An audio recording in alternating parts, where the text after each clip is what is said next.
നമ്മളിൽ പലർക്കുമുള്ളൊരു വലിയ പ്രോബ്ലമാണ് ഓവർ തിങ്കിങ്.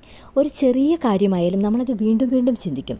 ഞാൻ പറഞ്ഞത് ശരിയായിരുന്നോ, അവർ എന്ത് വിചാരിക്കും, നാളെ എന്താകും, ഇങ്ങനെ മൈൻഡ് കണ്ടിന്യൂസ്ലി വർക്ക് ചെയ്തുകൊണ്ടിരിക്കും.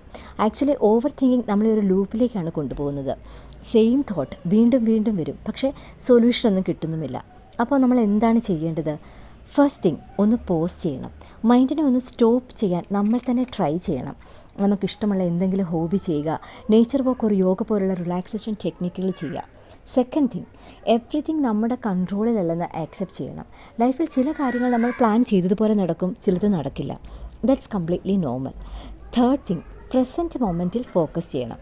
പാസ്റ്റിനെ കുറിച്ച് റിഗ്രറ്റ് ചെയ്താലും ഫ്യൂച്ചറിനെ കുറിച്ച് ടെൻഷൻ എടുത്താലും പ്രസൻറ്റ് മൊമെൻറ്റ് നമുക്ക് മിസ്സാകും. ഇൻഫാക്റ്റ് നമ്മൾ അൺനെസസറിയായി നമ്മെ തന്നെ സ്ട്രെസ്സാക്കുന്നു. You know one thing, life already complicated ആണ്. നമ്മളതിനെ ഓവർ തിങ്കിങ് കൊണ്ട് ഇനിയും കൂടുതൽ കോംപ്ലിക്കേറ്റഡ് ആക്കുകയും വേണ്ട.